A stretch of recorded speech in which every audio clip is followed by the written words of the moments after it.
ఇక్కడ జూబ్ली हिल्स లో ఎలక్షన్స్ రాబోతున్నాయి కాంగ్రెస్ పరిపాలన कैसा है वो तो कुछ भी नहीं है, सब सो रहे।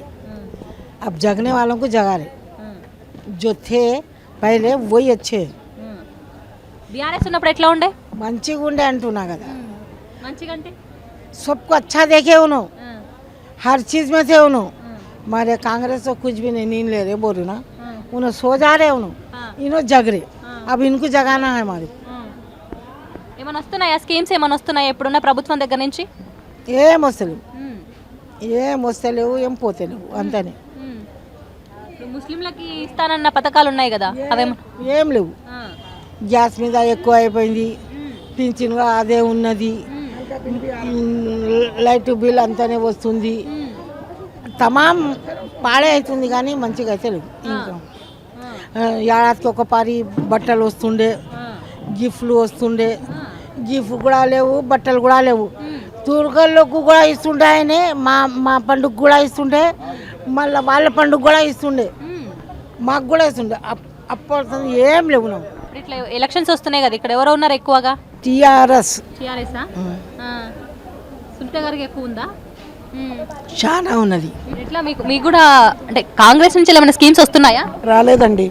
మా గోపీనాథ్ సార్ మాకు కుక్కర్లు ఇచ్చిర్రు, సిరుకుమా తాగానికి సట్లు ఇచ్చిర్రు, ప్రతి ఒక్క పండుగకి మాకు గిఫ్ట్ వచ్చింది, క్రిస్టియన్ పండుగకి వచ్చింది, తెలుగు పండుగకి బతుకమ్మ శారీస్ వచ్చినా మాకు కూడా శారీస్ వస్తుండే, రంజాన్ పండుగకు మాకు మస్జిద్లో గిఫ్ట్ వస్తుండే ప్యాక్ బట్టలది, ఇప్పుడు రాలేదు।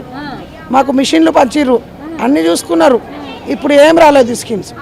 కరెంటు బిల్ రాదన్నారు, కొంతమందికి మాఫీ అయింది, కొంతమందికి వస్తుంది। నల్ల బిల్ మాఫీ అన్నారు, అస్సలు మాఫీ కాలే మా బస్తీలో, ఏం లాభం। మళ్ళీ గ్యాస్ పైసలు కూడా వస్తున్నాయి, గ్యాస్ 500కి ఇస్తున్నారు కదా, కాలేదు, అది ఏం చేద్దాం మళ్ళీ।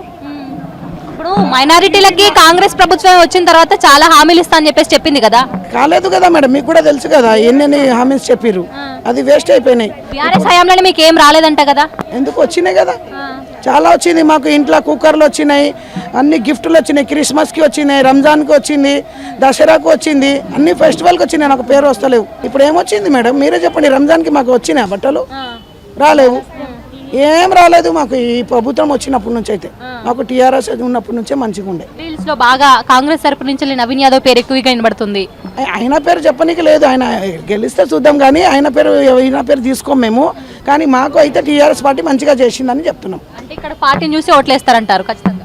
పార్టీ కాదు, ఆయన ఎన్ని రోజుల నుంచి గోపీనాథ్ సార్ మాకు ఫంక్షన్ కాల్ చేసిర్రు, గ్రౌండ్ చేసిర్రు, చాలా రోడ్లు చేసిర్రు, పెళ్లికి పథకంకి పైసలు ఇచ్చిర్రు, అన్ని చేసిర్రు। ఇప్పుడు ఏమొచ్చినాయి, ఇప్పుడు ఈ ప్రభుత్వం వచ్చినాక ఏం రాలేదు, ఇంకా ఇది ఆరోగ్యశ్రీ కూడా బంద్ చేస్తున్నారు అన్నారు, ఏం లాభం। ఇప్పుడు మా లాంటి వాళ్ళకి హార్ట్ అటాక్ వస్తే మేము ఏడుకోవాలి చెప్పినా। ఎట్లా ఉంది జూబ్లీ హిల్స్ ఎలక్షన్స్ నడుస్తున్నాయి, ఎట్లా ఉంది?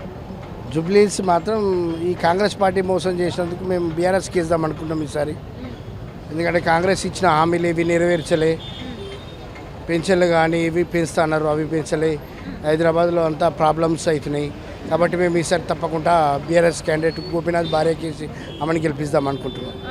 ఎందుకంటారు ఇప్పుడు కాంగ్రెస్ అధికారంలోకి వచ్చిన తర్వాత గతంలో చేసిన అప్పులే అవి తీర్చుకుంటూ కూడా ఆ అప్పుల ఊళ్ళ నుంచి బయటికి రావడానికి కొంత టైం పడుతుంది, ఇచ్చిన గ్యారెంటీలు ఏవైతే ఉన్నాయో అవి నెరవేర్చడానికి కొంత టైం పడుతుంది అని చెప్పేసి చెప్తున్నారు కదా। ఆల్రెడీ 2 సంవత్సరాలు అయిపోయింది కదా మేడం, 2 సంవత్సరాలు అయిపోయింది, ఇంతవరకు ఏ ఒక్క హామీ ఒక ఫ్రీ బస్ తప్ప వాళ్ళు ఏం చేయలేదు, కాబట్టి మేము తప్పకుండా మాత్రం బీఆర్ఎస్ పార్టీకి ఈసారి వేద్దాం అనుకున్నాం బై ఎలక్షన్లో।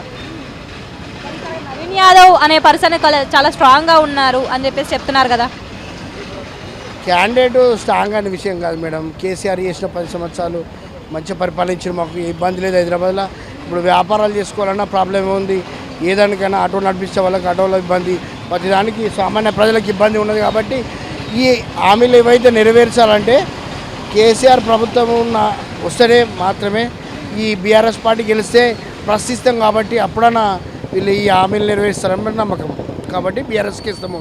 ఇప్పుడు మైనారిటీ ఓట్లని కాంగ్రెస్కే పడతాయా? మైనారిటీ కాంగ్రెస్కి ఎందుకు ఇస్తారు మేడం, ఎందుకంటే కాంగ్రెస్ వాళ్ళు ఏం చేశారని మేడం, ఇప్పుడు టీఆర్ఎస్ చేసినంత మంచి పనులు కాంగ్రెస్ చేయలేదు మేడం. ఎందుకంటే అందు గురించి విసుక్కుంటారు కాంగ్రెస్కు, ప్రతి ఒక్కరు విసుక్కుంటారు, మైనార్టీ వాళ్ళు కానీ ఎవరైనా కానీ ప్రతి ఒక్కరు విసుక్కుంటారు మేడం. అదే అంటే మీ దాంట్లోనే ఒకరికి మంత్రి అనేది కేటాయించడం జరిగింది కదా. కానీ ఆ మంత్రి అంటే ఆ మంత్రి పదవి అలాగే ఉంటుంది మేడం. వీళ్ళు కాంగ్రెస్ వాళ్ళు మైనార్టీకు, ముస్లింలకు, ముస్లిం అమ్మాయిలకు కానీ ముస్లిం లేడీస్లకు కానీ ఏం చేశారు మేడం? అదే చెప్తారు కదా మేడం. ఇమాంకు మోజన్కు కూడా కేటీఆర్ సార్ జీతాలు ఇచ్చిండే, వీళ్ళు ఇచ్చారా మేడం? తీసేసారు, ఆ స్కీమ్ తీసేసారు. మాకు రంజాన్ గిఫ్ట్ లేదు, ఏది ఇస్తలేరు మేడం. మీ దాంట్లోనే కొంతమంది మైనారిటీలు కాంగ్రెస్ పార్టీ వైపు ఉన్నారని చెప్పేసి అనుకుందాం. ఇక్కడ స్ట్రాంగ్ అయితే నవీన్ యాదవ్ అనే క్యాండిడేట్ ఉన్నారని చెప్పేసి చెప్తున్నారు, ఏం చెప్తారు? నవీన్ యాదవ్ ఆయన ప్రచారం ఆయనకు మేడం. ఇప్పుడు మేము టీఆర్ఎస్కున్నాము, మున్పటి నుంచి టీఆర్ఎస్కి ఎందుకుంటామంటే మనకు ప్రతి దానికి మా పిల్లలకు భవిష్యత్తు కానీ, మా పిల్లల స్కాలర్షిప్లు కానీ ప్రతి దానికి మా కేసీఆర్, హరీష్ రావు వాళ్ళు చేసినంత వీళ్ళు ఎవరు చేయలేదు మేడం. కాంగ్రెస్ వాళ్ళు పేరుకే కాంగ్రెస్, కానీ ఫస్ట్ మేము కాంగ్రెస్కి ఓటేస్తుంటే ఇప్పుడు ఎందుకు వేస్తలేమంటే వాళ్ళు ఏ స్కీమ్ ఇస్తుంది మేడం? ఉన్న స్కీములు తీసేస్తారు. ఇప్పుడు ప్రతి దానికి వాళ్ళు స్కూల్ పిల్లలకని అదని ఇదని, ఇప్పుడు మాకు స్కూల్స్ ఉండే మేడం పిల్లలకు, ఆ స్కూల్ కూడా బంద్ చేసేసారు. మైనార్టీ స్కూల్ కూడా చాలా తక్కువైపోయినాయి ఇప్పుడు స్కూల్స్ కూడా, ఆ స్కూల్ కూడా లేవు మేడం. అందుగురించి లేడీస్కి ఏమున్నది మేడం చెప్పండి? ఇప్పుడు మా లేడీస్కు ఏ స్కీములు ఇస్తారు? కేసీఆర్ సార్ ఉన్నప్పుడు కుటుంబ మిషన్లని వేరే స్కీములన్నీ ఇచ్చిండు. ఇప్పుడు ఈ కాంగ్రెస్ గవర్నమెంట్ మాకు ఏమి ఇస్తలేదు మేడం.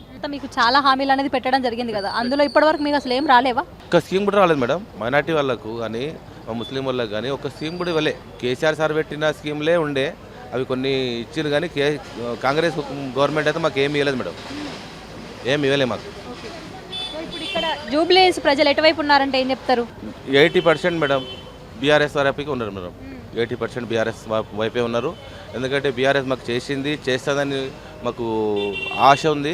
ఎట్లాంటి అమ్మాయిగో ఇప్పుడు అందరు చూస్తున్నారు, మన తెలంగాణ అందరు చూస్తున్నారు ఎట్లా ఉండే మన తెలంగాణ ఇప్పుడు ఎట్లా అయిపోయింది ఈ పరిస్థితి వస్తుందని ఎవ్వరు అనుకోలే, కళ్ళ కూడా ఎవరు చూడలే, కానీ అట్లా అయిపోయింది. ఇప్పుడు మన బాధ ఎవరికి చెప్పుకోలేము, అంత బాధలు మన మొత్తం తెలంగాణ ప్రజలు. అయితే నేను అంటున్నా, ఇప్పుడు మళ్ళీ మంచి రోజు రావాలంటే మన గులాబీ జెండా మన కేసీఆర్ పార్టీని జూబ్లీ ఎలక్షన్లో మళ్ళీ గెలిపియాల కన్ఫామ్. అది గెలిపిలేనుకమ్మ ఇప్పుడే మనం 21 monthsలో చాలా బ్యాక్ వెళ్ళిపోయినాం, 10 years బ్యాక్ పోయినాం. ఏడ చూసినా రియల్ ఎస్టేట్ బేరం లేదు, ఏం లేదు. ప్రజలు నారాజు ఉన్నారు, అది కనిపిస్తుంది, మీకు కూడా కనిపిస్తుంది, అందరి జనాలు కనిపిస్తుంది. ఇప్పుడు ఇక్కడ స్ట్రాంగ్ పర్సన్ అంటే నవీన్ యాదవ్ కాంగ్రెస్ పార్టీ తరఫు నుంచి అని చెప్పేసి చెప్తున్నారు, ఏం చెప్తారు? స్ట్రాంగ్ పర్సన్ నవీన్ యాదవ్ అంటే అమ్మ, ఆ నవీన్ యాదవ్ అదృష్టం ఖరాబ్ అనుకోవాలి ఇక. ఎందుకంటే ఇప్పుడు క్యాండిడేట్ ఇప్పుడు నవీన్ యాదవ్ మంచి ఉన్నాడని మీరు అనుకుంటారు, కానీ జనాలు అనుకుంటలేరు కదా. జనాలు కేసీఆర్ని నమ్మినారు, కేసీఆర్ వైపే ఉన్నారు. ఇప్పుడు జనాలు అందరూ కేసీఆర్ కావాలని కోరుకుంటున్నారు. ఇప్పుడు ఇదే కాదు, రాబోయే రోజుల GHMC ఎలక్షన్లో కూడా గులాబీ జెండా ఎగిరిస్తాం.